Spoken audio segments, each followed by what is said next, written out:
আচ্ছা বাবা, এই যে তোমাদের গ্রামের বাড়িতে যাচ্ছি, ওখানে এখন কারা থাকে? তেমন তো কেউ থাকে না এখন। আমাদের ওই পূর্বপুরুষদের প্রতিষ্ঠা করা একটা কালী মন্দির আছে, আমাদের কুলগুরু আছেন, তিনি দেখাশোনা করেন। আর তোমার ওই বুড়ো কাকার কথা বলছো না কেন, যার জন্য আমরা বাড়িটা বিক্রি করতে পারছি না? উল্টে মাসে মাসে ওনার জন্য টাকা পাঠাতে হয়। লতা, এভাবে বলছো কেন? কিন্তু কুলগুরু আমাদের ডেকে পাঠালেন কেন? তারও অনেক বয়স হয়েছে, আমাদের বাড়িটা বিক্রি করতে চাইছি শুনে উনিও ছুটি চাইছেন আর কি। কি সব যেন ওই বুঝিয়ে দেবেন আমাদের। ও,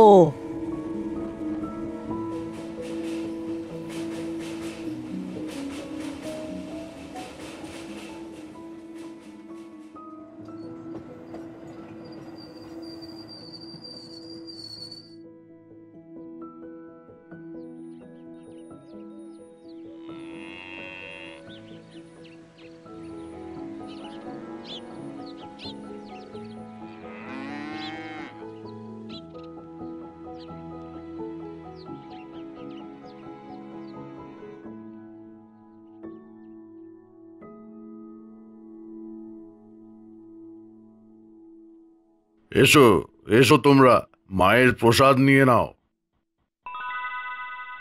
গুরুদেব, আপনি আমাদের কি বুঝিয়ে দেওয়ার কথা লিখেছিলেন? বলছি,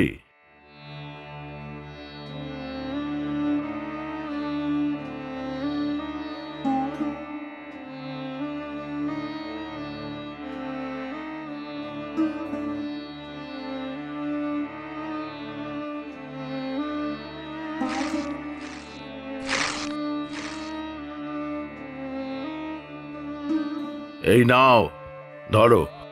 এই বাক্সে মায়ের সমস্ত মূল্যবান অঙ্গভূষণ রাখা আছে, যা তোমাদের বংশের সম্পত্তি।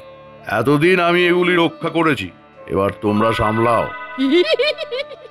এত গয়না, এই সবই আমাদের? তোমাদের পরিবারের সবার যে কোনো সম্পত্তি ভাগ করে নিলেই উপভোগের আনন্দ বেশি পাওয়া যায় গো মা। আর অতিরিক্ত লোভ মানুষকে ধ্বংসের পথে ঠেলে দেয়।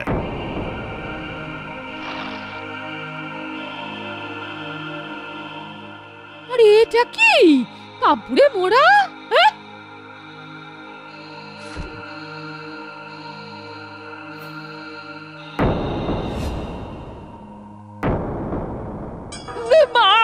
ও মা গো, এটা কি কি কি এটা?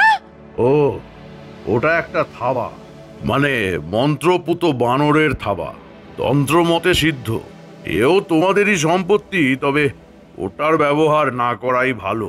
এটার কথা আমি দাদুর কাছেও শুনেছিলাম, কিন্তু কেউ ওই পরীক্ষা করতে সাহস পায়নি। পরীক্ষা? বুঝলাম না। এই থাবা ডান হাতে ধরে যা চাওয়া যায় তাই পাওয়া যায়। 3 বার এটা কাজ করবে, কিন্তু খুব সাবধান, প্রতিবারই কিছু পাওয়ার জন্য কিছু হারাতেও হবে। সেটা কি তা কেউ জানে না, তাই বলছি যে ওর ক্ষমতা পরীক্ষা না করাই ভালো। এমন আবার হয় নাকি? এই যত সব বুজরুকি। এসব বাজে কথা বলো না, কি থেকে কি হয়? মানে তুমি বলছো যে আমি যদি এটা হাতে নিয়ে বলি যে আমি চাই তোমার কাকার দ্রুত মৃত্যু হোক, তাই হবে? একি ওটা নড়ে উঠলো নাকি? একই সর্বনাশ করলে মা! ডান হাতে থাবাটা নিয়ে মৃত্যু কামনা করলে। না মানে আমি ঠিক সেভাবে। আরে টেনশন করো না মা, এসব সব গল্প কথা, আরে কিচ্ছু হবে না।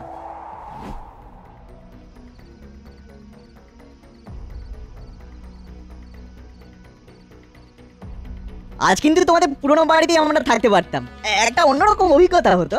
ওরে বাবা, ওখানে ইলেকট্রিসিটি নেই তোর, হ্যারিকেন জ্বালাতে হয়, অসম্ভব। আরে বানরের থাবাটা নিয়ে তুমি যা করলে। ছাড়ো তো, ও সব কি সত্যি নাকি? তখন যদিও আমিও একটু এই ঘাবড়ে গিয়েছিলাম।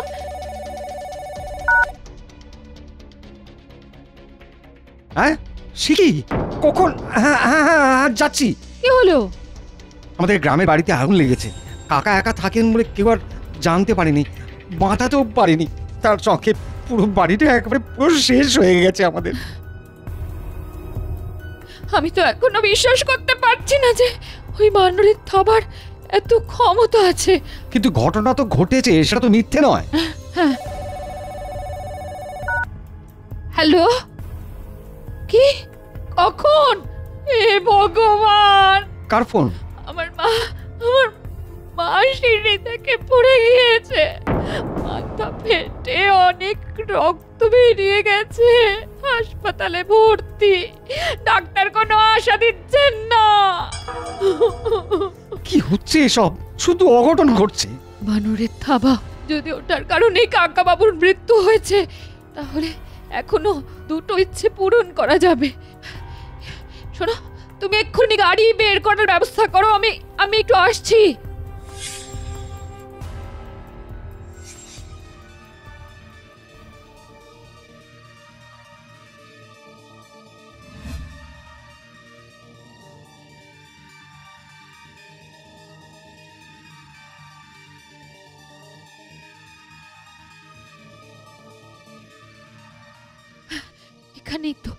এখানেই তো ছিটকে পড়েছিল। কোথায় গেল? কোথায় গেল? এই তো, এই তো, এই তো। হ্যাঁ, আমি চাই আমার মা যেন সম্পূর্ণ সুস্থ হয়ে যায়, আমি চাই।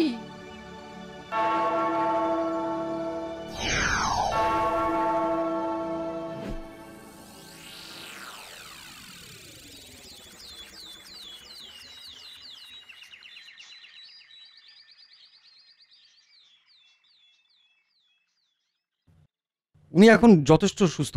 গতকাল খুবই খারাপ অবস্থা ছিল, কিন্তু কাল রাত্রি থেকে হঠাৎ উনি আশ্চর্যজনকভাবে সেরে উঠলেন, প্রায় মিরাকেল। আমি জানতাম মা সুস্থ হয়ে উঠবেই, আমি জানতাম। হোটেল থেকে ফোন করেছিল, ঘর থেকে মা কালীর সোনার বাক্সটা চুরি হয়ে গেছে। হে ভগবান, কি আর করা, কিছু পেতে হলে কিছু তো হারাতেই হবে।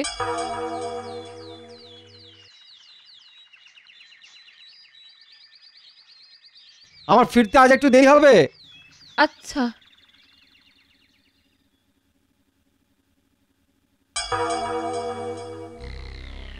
ও কি মা, তুমি আবার ওই হাতটা নিয়ে কি করছো?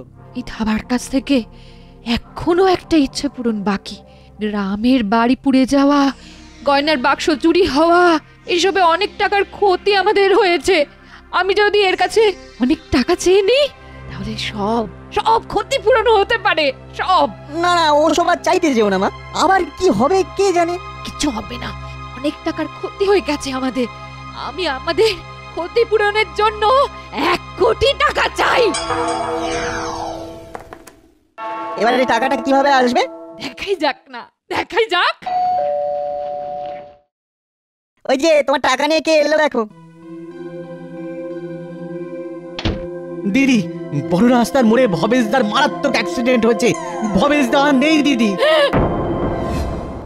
না!